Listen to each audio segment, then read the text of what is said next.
Most people think overthinking is a sign of intelligence, but a lot of the time, it's not intelligence at all.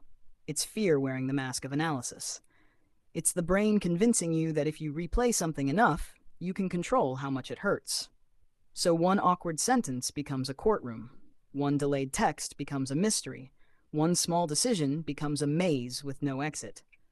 And the strangest part is, overthinking usually begins as self-protection. You hear it in the shower, on the drive home, lying in bed when the room is finally quiet.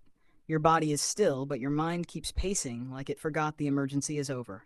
And that's why overthinking feels so personal. It doesn't sound like noise. It sounds like you. Psychology has a word for one of these loops: rumination. Rumination feels productive because it looks like problem solving, but real problem solving moves forward.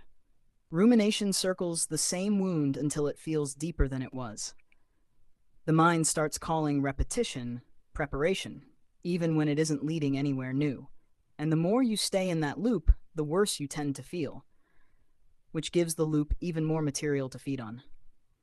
But overthinking isn't just about sadness. Sometimes it's about being watched.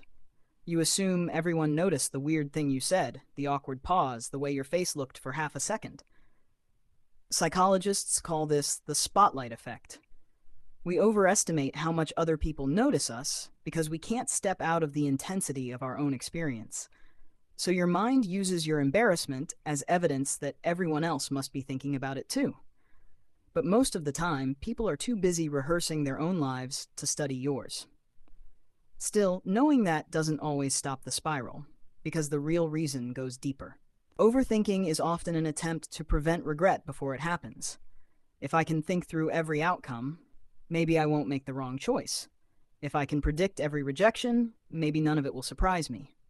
If I can decode every silence, maybe I can stay safe. And that's the trap. Overthinking offers the feeling of control, not the reality of it. Neuroscience makes this even more interesting. When the outside world quiets down, the brain often shifts toward inner reflection, memory, and mental time travel. That inner mode is normal. It helps you make meaning, imagine the future, and understand yourself. But when self-reflection locks hands with pain, something useful can turn into something relentless. You're no longer remembering the moment. You're reliving it. You're no longer preparing for tomorrow. You're emotionally rehearsing disaster. And then even tiny choices start to feel heavy. What should I wear? What should I reply? Should I go? Should I stay? Suddenly, everything feels loaded.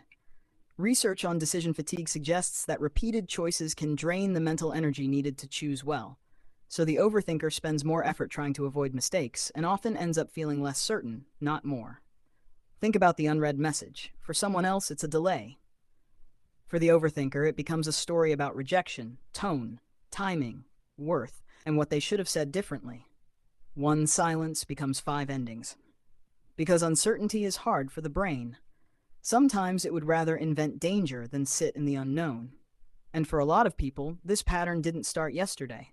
It may have started in homes, friendships, or relationships where being alert felt necessary.